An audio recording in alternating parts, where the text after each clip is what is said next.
Diario de ausencias, entabla conversación ahora con Juan García Legaz, portavoz de la familia de Juan Pedro Martínez Gómez, un niño que tenía 10 años cuando desapareció el 25 de junio de 1986.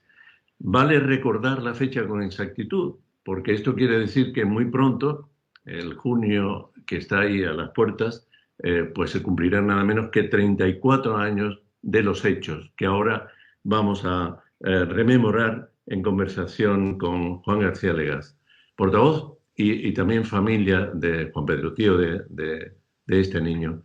¿Qué tal, Juan? Buenas Hola tardes. Paco, buenas tardes. Muy bien. Bueno, para 34 años ya, ¿eh? La Interpol ha llegado a decir que es esta la desaparición más extraña de Europa, ¿no? Lo habrás oído eso muchas Sí, veces. sí, yo he oído bastantes veces. Yo diría que no es la más extraña, que es una, como casi todas las desapariciones, abandonadas, es decir, por culpa de los medios que tienen que hacer su trabajo, ¿vale? Y en este caso no se hizo, por parte de los medios no se hizo ningún trabajo efectivo en la época donde había que encontrarlo, porque claro, ahora a los 34 años las búsquedas son muy difíciles, pero recién pasados los hechos, cualquier búsqueda, si se siguen las posibles pistas que pueda haber en cada caso, pues puede dar pie a poder encontrar, pero si no haces nada, difícilmente lo vas a encontrar. Juan, vamos a recordar, aunque sea de forma somera, cómo ocurrió todo, ¿eh? Aquel 25 de junio de 1986 hubo un terrible accidente de un camión que transportaba nada menos que un camión Cuba, que transportaba 23.000 kilos de ácido sulfúrico. Lo conducían lo conducía Andrés, el padre de Juan Pedro Martínez, y también estaba acompañado de su mujer y, bueno, que se llama Carmen, por cierto, y viajaba con ellos precisamente Juan Pedro. Hay un accidente tremendo y los hechos que se verifican tras el accidente es que aparecen fallecidos en el acto Andrés y Carmen, pero del pequeño no hay rastro alguno. A partir de ahí, todo lo que ocurre es primero un gran susto, bueno, una alarma social grandísima, pero ni rastro de Juan Pedro. No sé si sobre esos hechos iniciales hay que matizar algo por tu parte, Juan. Bueno, realmente la cosa pasa así. Y si nos ponemos a analizar qué pasó aquella mañana, bueno, pues ellos se fueron la tarde anterior, hicieron toda la circulación, seguimos a través del tacógrafo todas las paradas que había hecho, que eran las razonables y lógicas. La Perdón, circulación, perdón. Juan, vamos a recordar el punto de partida y el punto de destino de ese transporte que sí, hacía Andrés como profesional que era del transporte, además de ese transporte especial, ¿no? Que no era correcto. una situación excepcional para él, era algo conocido y en Era lo que te, habitual, un era oficio, totalmente habitual. una destreza, ¿no? Exactamente. Entonces, Punto, punto de destino, ¿cuáles eran? Vamos a recordarlo. Él salió de Cartagena, aquella tarde sale de Cartagena con el camión cisterna, que llevaba, como bien dices, 23.000 litros de ácido sulfúrico, 23.000 kilos. Es que el ácido Kilos. sulfúrico pesa más que el agua, con lo cual el kilo y el litro no es igual. Entonces llevaba 23.000 kilos de ácido sulfúrico fumante, ¿vale? Sale de Cartagena por la tarde y hace el recorrido. Durante toda la circulación hizo las paradas habituales, paró en la Venta del Olivo a repostar, paró en las Pedroñeras a hacer el descanso, después paró y estuvo durante hora y media por ahí durmiendo en Los Ángeles, en una gasolinera que hay en la entrada de Madrid, antes de entrar a Madrid. En esa urbanización, bueno, en esa zona hay una gasolinera y ahí estuvo parado, se supone que haciendo un descanso de una hora y media, una cosa así. Y después siguió la ruta. Toda la circulación, ya te digo, es normal, es decir, normal de una circulación comparado con otro viaje anterior, pues era prácticamente idéntica. La circulación, las paradas, el tiempo de parada, prácticamente idéntica. ¿Qué pasa? Que todo es normal, paran en el restaurante el Maño a desayunar, que se bajan los tres, los del camarero, desayunan, salen en circulación, sigue siendo todo normal, hasta pasado Buitrago de Lozoya. Pasado Buitrago, resulta de que ahí hay una anomalía. Y la anomalía es que nosotros detectamos a través del tacógrafo que cada vez que había un repecho donde el camión, por su carga, se quedaba a una velocidad inferior a 20 kilómetros por hora, se paraba en medio de la subida o arrancando la subida. Cada vez que había una subida de este tipo, el camión tenía una parada. Pero una parada momentánea, una parada de 0 segundos, 1 segundo, 2 segundos. Es decir, la clásica pared, porque en total desde ahí hasta Somosierra, que hay 18 kilómetros, él paró 12 veces, ¿vale? Sí, pero no eran paradas, no eran paradas que estuviera parado para bajarse del camión a hacer lo que fuera. No, no, simplemente que alguien le iba haciendo una pared. ¿Por qué le iban haciendo eso? Pues no sabemos. Siempre pensamos que le iban probando de alguna manera, ves cómo reaccionaba el camión, ¿no? El camionero. Una Porque pregunta, una pregunta técnica, Juan, que seguro que como vosotros, la familia y tú en particular lo habéis estudiado muy a fondo, sabrás responderme. ¿Eso que tú llamas pared se refleja como un frenazo del camión? no, no, no, no, no. La clásica pared es cuando estás en una caravana y si alguien te va obstaculizando tu circulación. Entonces un camión en la antigua carretera que subía hacia el norte, la Nacional 1, antes de ser autovía, pues había una serie de repechos muy fuertes, que los camiones cargados les costaba bastante, vamos, tenían que ir en velocidades muy cortas y una velocidad muy pequeña. Pero en medio de esas subidas que no se le ocurriría a ningún camionero parar porque luego arrancar les cuesta horrores, ¿vale? Normalmente se detectaban pequeñas paradas, ¿eh? Paradas, ya te digo, de 0 segundos, incluso de 1 segundo, 2 segundos y enseguida arrancaba. Esas paradas jamás se producían en los llanos ni en las pendientes de bajada, solo en los repechos de subida, cuando el camión se quedaba a muy poca velocidad. Quiere decir, quien le estaba, la conclusión es que quien le estaba de alguna manera haciendo esa pared delante, ¿vale? Obstaculizándole, no se atrevía a hacérselo cuando el camión iba más rápido, porque el camión podría habérselo llevado para adelante perfectamente. Pero cuando un camión de ese tipo se queda a esa velocidad de 15 kilómetros por hora, no tiene fuerza de ninguna manera para poder llevarse para adelante cualquier obstáculo. Yo creo que ahí lo que iban probando era el camionero a ver cómo reaccionaba, porque realmente en la última parada, en la parada 12, que está en el último repecho que hay antes de entrar a Somosierra, ahí estuvo parado 22 segundos, que es donde pensamos que quitaron al crío de los padres, a cambio de lo que fuera. No sabemos de qué fue, pero ahí sí que dio tiempo para que hubiera habido una intervención de alguien, ¿vale? Es la única parada, porque ni en la parada anteriores, ni en las que hizo en Roblegordo, que hizo 2 paradas en la subida de Roblegordo, no había tiempo ninguno para hacer nada. Pero en esa parada sí, en esa parada hubo 22 segundos. Y lo que pasa es que a partir de ahí ya se nota una manera de circular desquiciante, ¿no? Es como si intenta con el camión perseguir a alguien. Él sube a una velocidad, salta el Somosierra a una velocidad inadecuada, ni muchísimo menos para un camión con esa carga, porque de hecho con un camión de los mismos caballos, con la mitad de carga intentamos hacer lo mismo y no pudimos, no se pudieron poner a esa velocidad.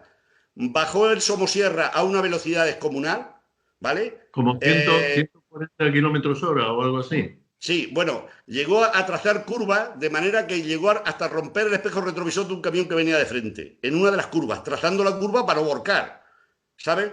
Y él, cuando se pone a adelantar a otro camión, y es cuando viene otro de frente, cuando intenta volver a la derecha es cuando se forma el accidente.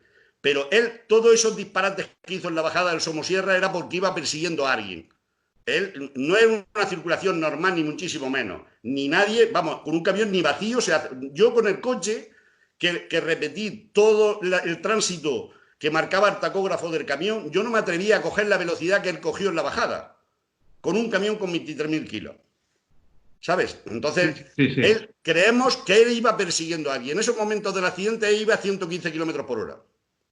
Juan, el caso es que tiene un accidente, el accidente, bueno, pues hace que la carga se derrame por todo el lugar. Pasan hasta 10 horas, si no es exacto, tú me corriges, hasta que la Guardia Civil consigue extraer los cuerpos de Andrés y de Carmen y certifican que han fallecido en el acto. No sé si la certificación es inmediata, pero parece que hay evidencias de que han fallecido en el acto. Bien, sí, pero bueno, esto pasa de lo siguiente. La Guardia Civil realmente tardó más horas en sacar los cuerpos, ¿vale? Pero te digo, ellos sobre las 10 de la mañana llamaron aquí avisando del accidente a la familia, que fue cuando se les dijo que iba un niño en el camión también.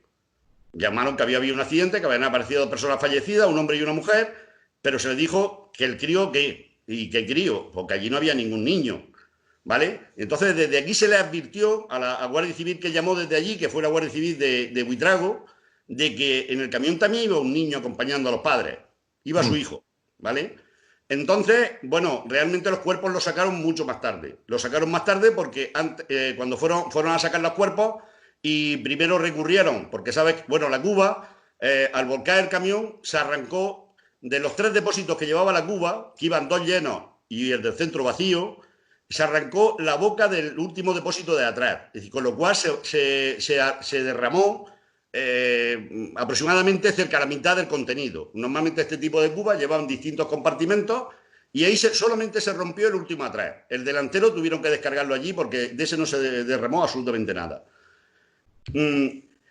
Los cuerpos es verdad que sí que los sacaron poco antes de que nosotros llegamos. Yo llegué sobre las 4 de la tarde y ya los habían sacado los cuerpos, ya los habían sacado. Yo vi las fotografías de los cuerpos como quedaron, ¿vale? El cuerpo de Andrés quedó justo en lo que es la cuneta de la carretera, justo debajo de la boca que se había arrancado, con lo cual todo el ácido le cayó a Andrés encima. Todo, absolutamente todo. A Carmen no. Carmen, como el camión, el tráiler, tiene lo clásico que le llaman la tijera, ¿no? Que es que la cabina se mete y pasa por debajo de la carrocería. Puede girar, ¿no? Como el frenazo fue tan brusco y el choque fue contra el camión que iba adelante, pues la cabina se dio la vuelta y arrancó la parte delantera del camión, arrancó toda la cabina. La cabina estaba totalmente aplastada. Y Carmen había sido despedida hacia el terrero, hacia afuera, y solamente tenía la parte de las piernas metidas cogidas por dentro de la cabina, que estaba aplastada totalmente, por la ventana de la puerta. Había salido despedida. Carmen no tenía efectos ninguno del ácido. Andrés sí. Andrés tenía, todo el ácido le había pasado por encima y tenía la piel negra, pero no le faltaba ningún elemento de piel.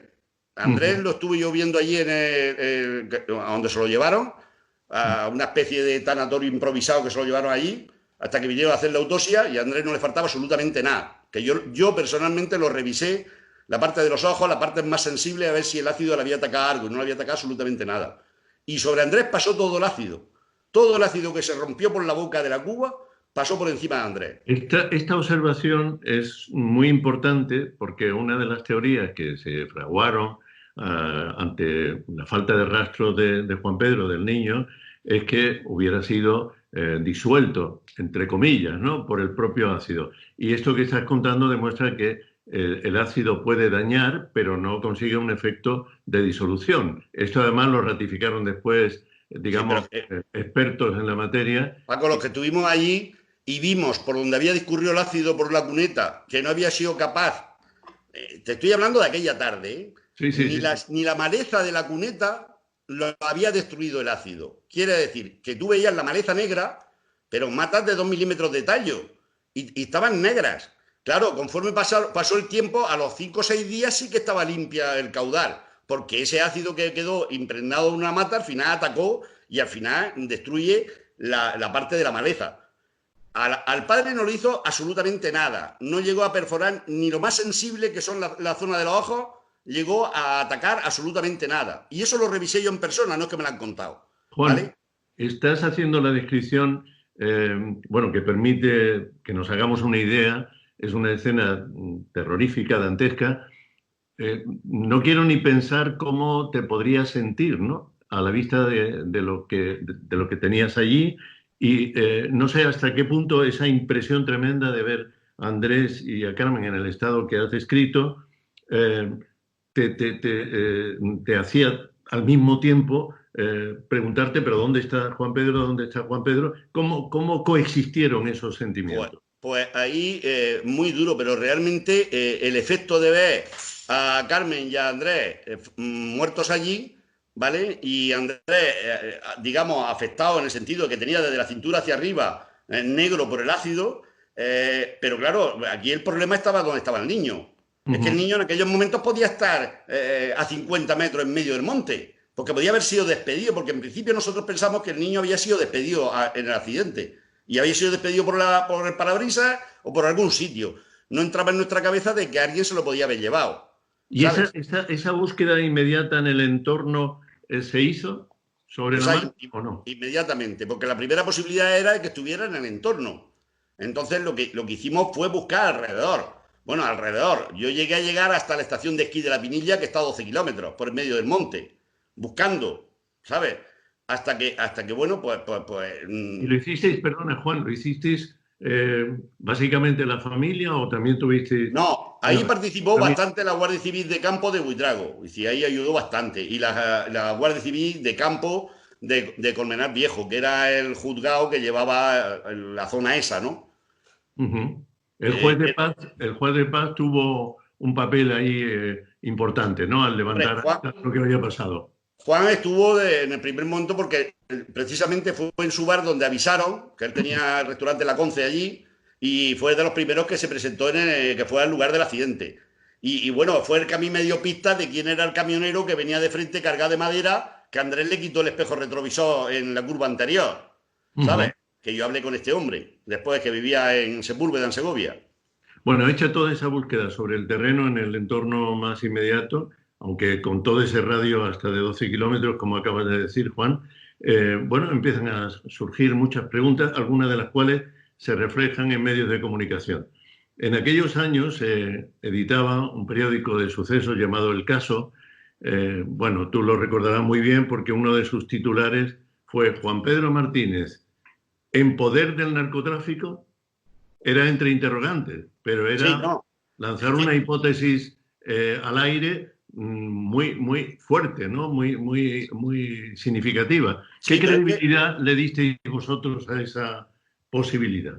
vamos a ver, si nosotros llega el desconocimiento, el dolor, la pérdida, se nos juntan un montón de cosas, ¿no?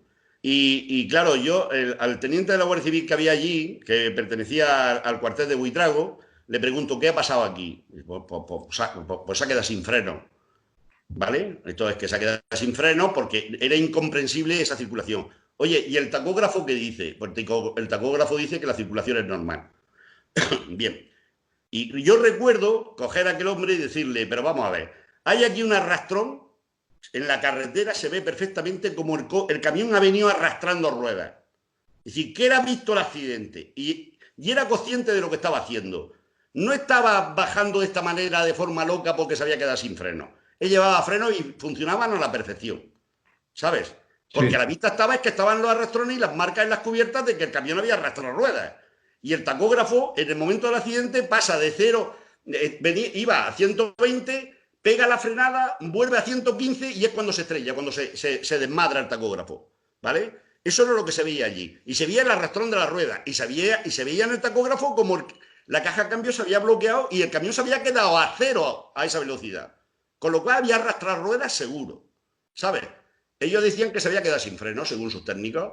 Y yo decía que era imposible que se quedara sin freno porque estaba, aparte de que hacía poco que había salido del taller para revisar precisamente los frenos, pero es que se veían los arrastrones en la carretera.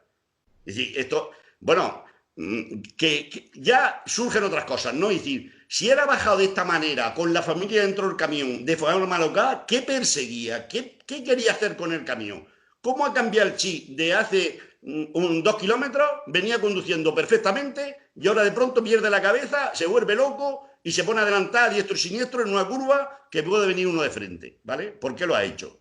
Entonces, empezamos a sospechar, ¿no? A sospechar de que yo recuerdo ir al juzgado de Colmenar a pedir una copia del tacógrafo porque no me convencía nada de lo que me estaban diciendo. Nada me cuadraba. De que se había quedado sin frenos, que la circulación era normal, no me cuadraba nada. Me voy al tacógrafo y a simple vista yo veía que había como mínimo 10 paradas de ese camión en los últimos 18 kilómetros. Y entonces, ¿qué ha pasado en estas paradas? ¿Cómo es posible?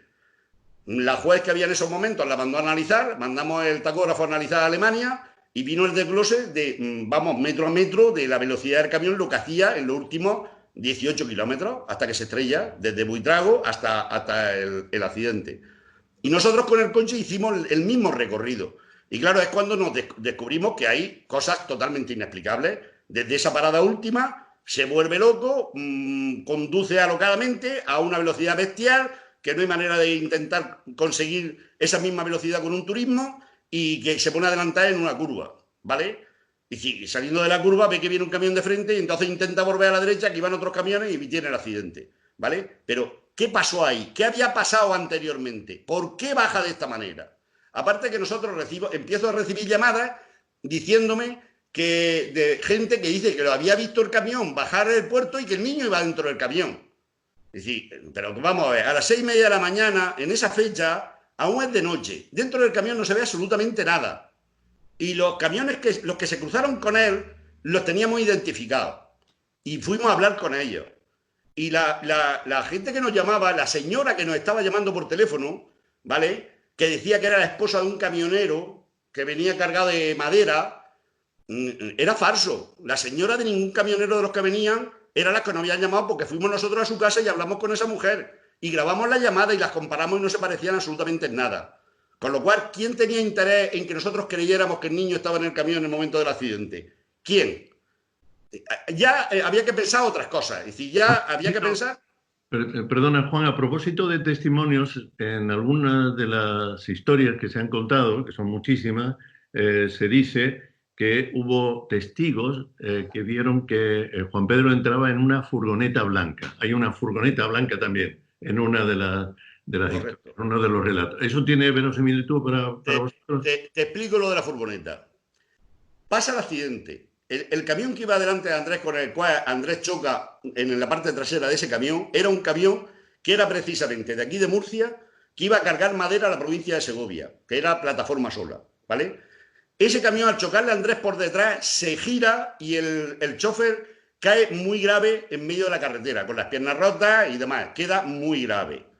Las demás personas que estaban en el accidente, recuerda que había 5 camiones y 2 turismos implicados en el accidente, fueron a atender a este chofer que estaba gravemente herido en medio de la carretera. A todo esto que llega una furgoneta blanca, de una manera alocada, viendo la humareda que estaba tirando el ácido al caer sobre la tierra, porque es normal, un ácido al caer sobre una base crea mucho humo. Vale, pues echaba mucho humo, ¿no? Y llegó la furgoneta, paró. La señora se bajó, dijo que era enfermera, que iba a cuidar de... que lo dejaran, que ella iba a cuidar del herido. El herido. El compañero que iba en la furgoneta se fue derecho al camión, registró el camión. Cuando, al poco de estar registrando alrededor de los restos que quedaban del camión, vino a llamarla a ella. Ella se fue a donde estaba el otro. Se quedaron los demás choferes con el herido. Y entonces vieron que no vieron ni qué llevaban en la mano ni nada. No vieron nada más que arrancar la furgoneta derecho a ellos, hasta el punto que un chofer me dijo que tuvo que apartar al herido de la carretera para que no lo atropellara. Y se dio la fuga en dirección norte. La furgoneta. Sin más explicaciones y sin más nada. Entonces la furgoneta, nosotros, ¿sabes qué es lo que hemos intentado encontrar o buscar, a ver si de alguna manera, y nunca apareció? Nadie nos dijo... con lo cual nos llevó a entender que la furgoneta tenía algo que ver en todo lo que había pasado allí. Porque es que de 5 vehículos que había en el accidente, el único que registran por todo y fue los restos del camión. ¿Qué buscaban? ¿Qué estaban buscando allí? ¿Que allí sacaran a Juan Pedro? No creo. ¿Que sacaran lo que le dieran en la última parada a cambio de Juan Pedro? Sí es posible. ¿Sabes? Aparte de que precisamente... según las investigaciones y lo que he comentado, las redes mafiosas en aquella época trabajaban de esa manera. A ti te mentían, y era muy clásico. Coger un camión, sobre todo utilizaban los camiones que iban cargados de ácido, porque eso hace que los perros no sean capaces de detectar la droga, y en la parte de los ejes de atrás de las ruedas, por dentro, con un imán cogían un paquete y lo pegaban. Entonces, a no ser que el camionero pinchara una rueda, no se iba a enterar jamás que lo llevaba. Y entonces... ellos aprovechaban una parada de descanso que hacía el camionero para sacarlo de ahí, el paquete. Y así se estaba transportando droga de un sitio a otro sin que se enterara nadie. En este caso... ¿Tenéis el convencimiento de que Andrés fue víctima de esta operación de transporte sin su conocimiento? Por supuesto, es decir, es que vamos a ver, lo primero, nosotros... Y que pudo tener el coste de que tomaran al niño en un momento dado como rehén. Exactamente. Es que mira, te lo digo que al final lo veíamos raro y difícil. ¿Cómo ha podido pasar esto? Es decir, porque claro, pensamos y estudiamos todas esas, qué estaban utilizando las mafias para pasar la droga, los paquetes de droga de aquí, del sur, hacia el norte, de alguna manera camuflada. Y entonces descubrimos a alguna gente que utilizaba ese sistema. Poner bolsas, cogía los chasis con imanes y iba siempre un coche delante y otro detrás, para que el camionero, si pinchaba una rueda, no se pusiera a quitar la rueda porque entonces iba a ver el paquete. Así no veía nada. Ellos simplemente iban controlando, estaban limpios de todo y cuando llegaban a destino, llegaban al norte, en una de las áreas de descanso donde paraba el camión, se lo quitaban y ya está. Y limpio total. Pero claro, esta forma fue casual, ¿no? ¿Tuvo algo que ver quizás que en la provincia de Segovia hubiera un control de la Guardia Civil? Y que ellos, el coche vigía que van delante, vieran que había un control de la Guardia Civil y volvieron y cogieron a este que yo creo que lo que les pasó a ellos es que estuvieron en el peor sitio y en el peor momento, ¿sabes? Ya. Y les tocó. Mira, Paco, a mí he llegado, en la época, durante los 3 años que nosotros estuvimos circulando por esa ruta, por lo menos en 3 ocasiones, comiendo en un restaurante, se me ha sentado un señor, que me ha dicho, soy camionero. A mí me han obligado y han cogido mi compañero, mi compañera o mi mujer o el que haya llevado, ya te digo que en 3 ocasiones me lo comentaron, a cambio que hiciera una entrega en el norte, en un área de servicio. Yo lo único que tenía que dejar era mi camión allí y irme a comer. Y soltaban a la persona que han cogido de rehén. Pero eso no ha pasado. Y en 3 casos me lo comentaron. Con lo cual a este le pasó una cosa parecida. Casos que por miedo, por lo que fuera, no... Sí, no, todos me dijeron lo mismo. Si esto me lo preguntas delante de la Guardia Civil, te voy a decir que es mentira. Ya. ¿Sabes? Ya. Y una cosa más, Juan. En otra de las crónicas se habla de que en una de las cubas que llevaba el camión, en el interior, aparece una lona con droga envuelta en esa lona. ¿Eso es cierto? ¿Forma parte? Vamos a ver. Sí, se publicaron muchas cosas. Y se llegó a publicar eso. Eso, yo no sé si tomármelo como risa, como cachondeo, como tomadura de pelo. Es que no lo sé. No Pero lo sé. no forma parte de la diligencia, es una especulación. No, te voy a explicar lo que pasa. Cuando pasa el accidente, me dice mi señora que hable bajo, que estoy hablando muy fuerte. Claro, que hablo muy fuerte. Cuando pasa el accidente... Apasionadamente, porque es un tema en el que lleva... Todavía se pone muy... Cuando pasa el accidente, la parte de la cabeza del camión se lo lleva a un rastro, a un desguace. Fue en Aranda de Duero, donde estaba el desguace, ¿no, Pedro? Sí. Y la cuba se la traen Meroño, que era el dueño de la cuba, porque iba al arrastre, se la trae a la cerca que tenía aquí en Pozo Estrecho, ¿vale? Deja la cuba ahí, se la traen y la dejan ahí. Bien. Al año, justo, sí, hacía un año ya, me dice los servicios especiales que llevaban el caso en Madrid, me dice, ha aparecido algo gordo en la cuba. Y yo le contesto, ojalá y sean ojivas nucleares, a ver si por una vez empezáis a hacer algo, que ya está bien, que llevamos un año mareando la perdiz. Le dice, y al final me dice que ha aparecido un plástico que se supone que envuelve una manta, que se supone que dentro ha habido droga. Le digo, ¡ay! Qué pena, tenía que haber habido algo más gordo. Porque me digo, ¿y dónde, en qué parte de la cuba iba? Y dice, en el tercer depósito de atrás. Y yo me echo a reír y le digo, pero vamos a ver, una manta y el ácido juntos no pueden ir. No pueden ir. Una manta, que era liada en un plástico amarillo, no pueden ir. Es incompatible. No pueden ir. O van manta o va ácido. Sé que le dije eso al sargento. Pero al día siguiente, ¿vale?, viene el comandante en jefe de los servicios especiales de la Guardia Civil, se presentan en la casa diciendo que había aparecido droga y que querían inspeccionar todas las cuentas del titular de Andrés y todas las cosas, cosa que nosotros fue lo primero que hicimos. Ver si había ingresos extraños, alguna cosa rara que nos pudiera llegar a sospechar que de alguna manera estaba participando en ese lío y no encontramos absolutamente nada. Pero cuando este hombre vino, recuerdo que cuando llega allí a Los Cánovas al pueblo y viene y se presenta, que era el comandante Quintero, digo el nombre, ¿no? Porque después estuvo en la cárcel por drogas. Vale. Bueno, la cuestión es que cuando llega el comandante Quintero le digo, ¿viene usted de Cartagena de detener al director de explosivos Río Tinto? Dice, ¿y eso? ¿Por qué? Digo, hombre, si hay aquí un certificado que dice que esa cuba iba llena de ácido, firmado por el director de Explosivos Río Tinto, es imposible que haya una manta. O va manta o va ácido. Me dice usted y dice, bueno, nosotros venimos a revisar otras cosas. Digo, bueno, ustedes revisen lo que quieran. ¿Saben lo que era eso? Lo que pasa es que, mira, cuando la cuba quedó boca abajo, se tiró todo el ácido y al final quedó un chorreteo. Para que no siguiera chorreando, porque, claro, los guardias que estaban pisando por allí, si pisa sobre el ácido, al final la bota se va a dañar, ¿no? Que de hecho echaron 2 camiones de arena allí alrededor del sitio para poder pisar a gusto y no tal. Entonces cogieron una chaqueta de bombero y la liaron sobre una manta de un camión de los que estaban en el accidente de uno, seguro una manta de camionero. La liaron y la pusieron de tapón en la cuba. Cuando esa cuba la cogieron 2 grúas y le dieron la vuelta, ¿vale? Cuando la sacaron de allí y le dieron la vuelta, esa chaqueta amarilla, que era un plástico amarillo, que liaba un trocito de manta de camionero, cayó dentro de la cuba. Y claro, al año, ahí en el parking, estaba la manta de bombero, con la camiseta de bombero, amarilla, ¿sabes? Y no llevaba droga. Lo que pasa es que fue la Guardia Civil del Albujón. Y fueron con el reactivo que tienen en todos los cuarteles para saber si en elementos puros hay droga. Entonces, si tú tienes un saco de azúcar y le echas un reactivo y se pone tornasol, es que ese azúcar lleva droga disuelta. Pero lo que no puedes echarlo es sobre una manta, porque si echas un reactivo sobre una manta, lo lógico es que destiña, ¿sabes? Y una manta de camionero que normalmente son de colores, ¿sabes? Entonces te diría, resumiendo, así en plan de campo, fue una cagada por parte de los señores guardias que hicieron eso.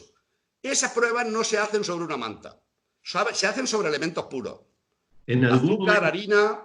¿En algún momento de estos 34 años ha habido algo que mereciera, desde vuestro punto de vista, el nombre de una investigación a fondo sobre el paradero de Juan Pedro Martínez, de un menor de 10 años desaparecido? Hombre, de verdad, nosotros hemos hecho bastantes investigaciones. Bastantes, pero siempre siguiendo...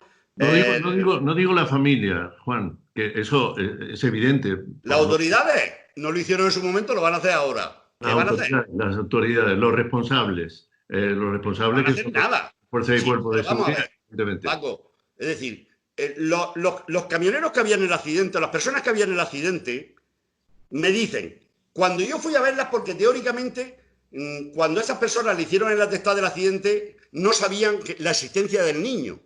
Aún no lo sabían. Cuando ellos se marcharon del accidente, aún no sabían que iba un niño en el camión. Y ellos hicieron un atestado de accidente como un accidente. Pues ha pasado esto y esto y esto y esto y el otro. Cuando nosotros avisamos de que iba un crío y todas esas cosas, la mayoría de los que estaban involucrados en el accidente ya se habían marchado, pues ya se había hecho el atestado, ¿vale? Entonces, yo recuerdo que cuando se nombran los servicios especiales, la primera reunión que tengo con los servicios especiales, les digo que vuelvan a hablar con los camioneros con la variable de que hay un niño en el accidente del camión y el cuerpo no ha aparecido. Si han visto algo raro allí, ¿sabes? Entonces, viendo que aquellos nos decían que sí, que habían ido y se ratificaban lo visto y viendo que no era nada convincente lo que nos explicaban, fuimos nosotros a verlos, a los camioneros, a los implicados en el accidente. Hablamos con ellos. Recuerdo que un camionero que iba el padre y el hijo en el camión, en el Molar, cuando subimos para subir a la puerta de su casa, que estaba en alto y había una escalerilla para subir, al verme aparecer me dice, ¿qué ganas tenía ya de verte? Porque me había visto en la tele, yo a él no lo conocía, pero a mí me conocía de haberme visto en la tele, ¿vale? Y entonces me dice, ¿qué ganas tenía de verte? Porque mira lo que pasó. Pasó esto de la furgoneta y esto, y esta era mala gente. Y esta gente, si tú me traes la foto, yo lo identifico, ¿vale? Yo lo identifico. Si tú me traes la foto del titular de la furgoneta, yo lo identifico. Porque esta gente no me cayó bien desde el primer momento que llegó. Juan, con toda esa información que tú ibas consiguiendo, bueno, tú y tu familia, ¿no? Seguro que fuiste en algún momento a la Guardia Civil, porque era la Guardia Civil, ¿no? La que estaba... Eran los servicios especiales de la Guardia Civil, sí. Servicios especiales. Fuiste a llevarle todo eso. Sí, no, y le llevé más cosas. ¿Fue recepcionada debidamente? Escucha, si le llevé más cosas. Si cuando Cuando a mí me dicen los camioneros que son capaces de identificar a los de la furgoneta, ¿vale? Yo se lo digo a ellos, me dicen que es imposible sacar los datos. Hablo directamente con... La pregunta es, tú se lo has dejado, lo has puesto en poder de la investigación policial, en este caso de la Guardia Civil, y la Guardia Civil se supone que con eso lo pone en conocimiento de la justicia, del juez o de la jueza. Antes han mencionado una jueza, no sé, con el curso del tiempo seguramente ha habido distintos jueces, ¿no? Paco, cuando yo les digo esto, de que he vuelto a hablar con los camioneros y dicen que le llevemos las fotos que se han quedado con la cara de la gente que que ha parado allí y que tenían una pinta muy rara y que le lleváramos las fotos. Y hablo con la policía, no se echaron a reír de milagro, pero dijeron que ellos no podían sacar eso. Porque era cuestión de sacar el número de furgonetas, era una Nissan Manés que llevaba 6 meses en el mercado en España y bueno, por muchas que hubiera, había las que había.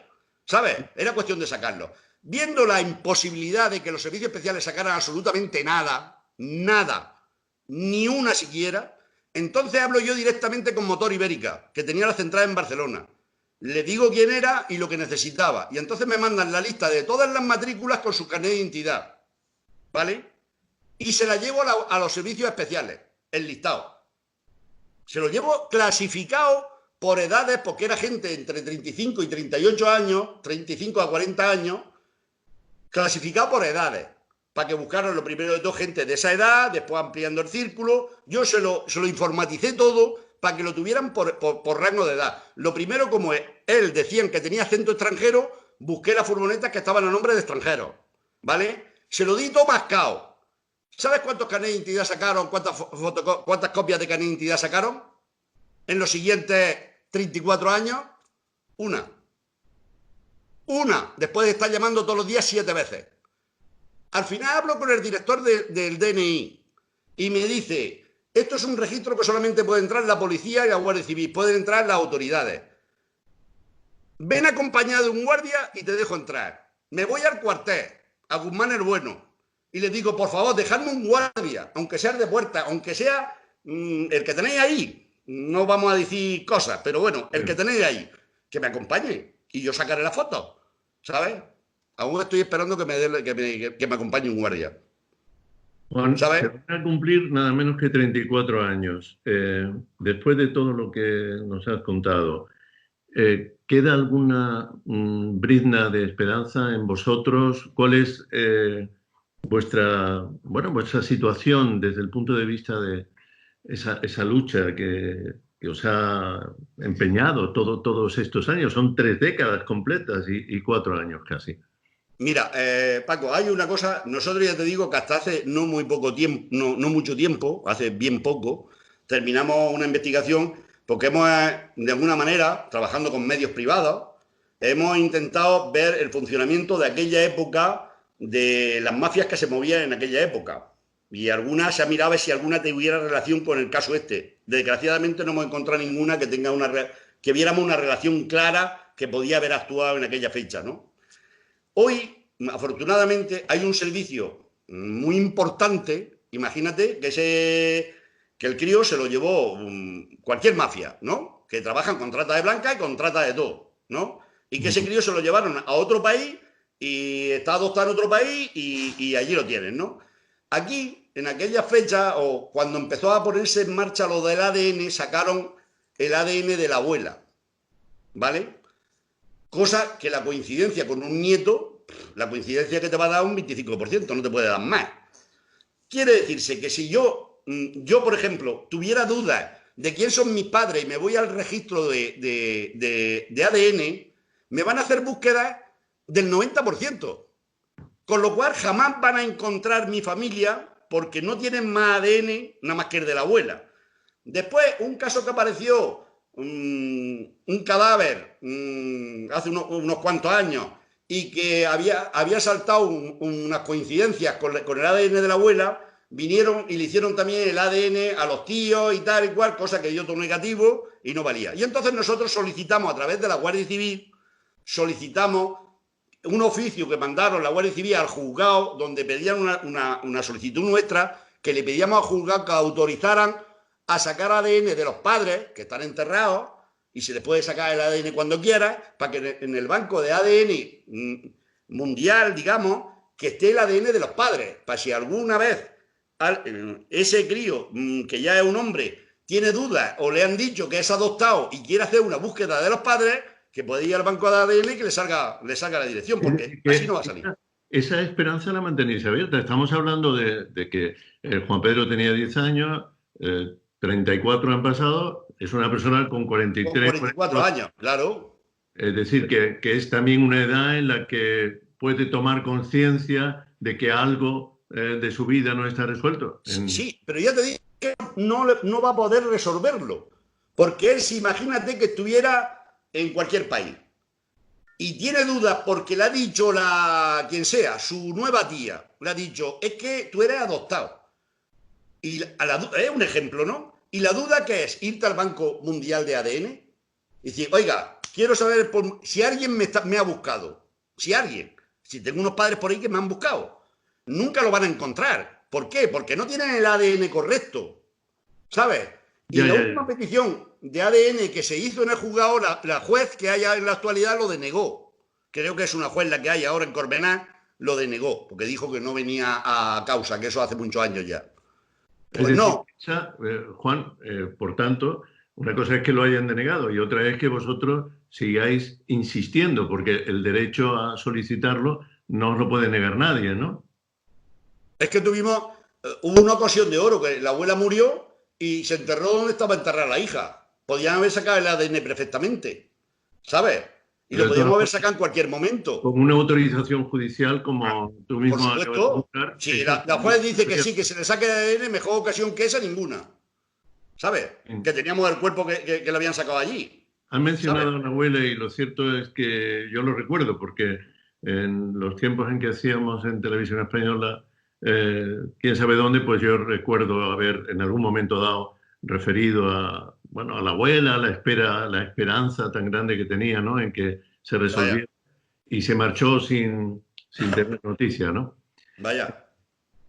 Hace ya... Supongo que que murió. Hace 8 años que murió ya. Hace 8 años. La abuela.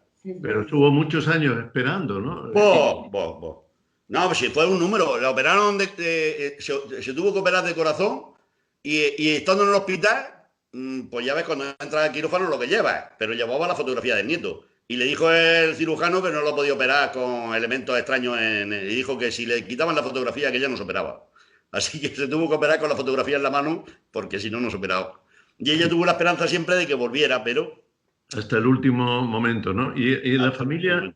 ¿Habéis barajado, supongo, otras posibilidades? Iba a decir sueños. Sí, ahora, Paco, pasados los años que han pasado y lo que se trata, mira, no te queda... Yo cuando pillan a una red que dice que hace 30 años que distribuyó mafia por ahí, da igual, pillan a alguno, y a ver si alguno cantara, alguno que vea que, yo que sé, que le ha pasado cualquier cosa, que ya es viejo, que han pasado muchos años y cualquier persona ya no han pasado los años por encima, alguno dijera la verdad de lo que pasó allí. El que cogió a los críos, el que la había cogido del camión, el que iba en la furgoneta, yo que sé, alguno que lo contara, alguno que dijera, oye, aquel día pasó esto, porque es que ya resulta que yo me voy a morir dentro de 3 meses y quiero descargar mi conciencia, y que nos enteremos de la verdad, ¿sabes? De la verdad fue que se lo llevaron. ¿A dónde fue a parar? No tengo ni idea. Porque si lo supiera, por supuesto. 34 años se cumplirán el próximo 25 de junio de 2020. Y bueno, aquí está la historia y sobre todo la constatación de que hay una familia que sigue activa, que en realidad nunca ha dejado de buscar, de investigar, de suplir incluso los términos de investigación propios de los cuerpos especializados y que ha dedicado muchas horas, supongo que también, Juan, muchísimos recursos, pero todo por saber de Juan Pedro, que es un derecho de la familia, un derecho legítimo. Esperamos que esa última posibilidad que has evocado, la de que haya alguien que aporte un testimonio último, aunque solo sea por descargar su conciencia, pueda llegar. Lo esperamos de corazón, Juan. Muchas gracias. Pues un abrazo para toda la familia. Gracias a ti. Y muchas gracias por tu testimonio. Lo que haga falta. Ya sabes que estamos aquí y lo tenemos presente, aunque hayan pasado 34 años, ¿eh? Claro, los efectos no son los mismos. Hace 34 años las sensaciones y lo demás no eran los cálculos más fríos y más serenos que en aquella época. En aquella época actuábamos más de impulso de corazón. Ahora es las cosas más controladas, ¿vale? Pero con las cosas más controladas, como dice, pero con tanta información, seguro que hay un horizonte todavía posible para que la investigación avance en algún momento. Aparte de que llegue esa noticia o ese testimonio, esa confesión. En fin. No, ya te he dicho, Paco, que sí. Hoy tenemos un dato muy importante con los sistemas modernos, que es el ADN, claro. El análisis de ADN. Y además hay bancos de ámbito internacional, como claro, también he apuntado. O sea que claro. No está cerrado el horizonte. No, es internacional. Yo puedo ir al centro de ADN e investigar si mi ADN coincide con otro ADN a nivel mundial. Pero claro, si el ADN que tengo es de mi abuela, que como máximo me va a coincidir el 25%, y normalmente las búsquedas que se hacen es denuncias de los padres de un 90% de coincidencia, porque si no te saldrían millones de personas, ¿vale? Porque al fin y al cabo, genéticamente la diferencia no es muy grande, ¿sabes? Claro. Y para que esa búsqueda sea posible, sería necesario que mediara una autorización judicial para la toma de la muestra. Autorizarlo la juez. Para que haya una muestra de ADN. Y hay peticiones inmediatas que están sobre la mesa y que, escuchando tu testimonio, Juan, estoy seguro que no van a dejar de estar. Así que seguiremos en contacto para acompañaros en la búsqueda.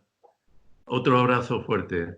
Vale, igualmente. Muchas gracias. Hasta siempre. Hasta luego. ¿Cómo voy a olvidarme? Si el olvido es memoria, ¿de qué debo olvidarme? Están hablando en broma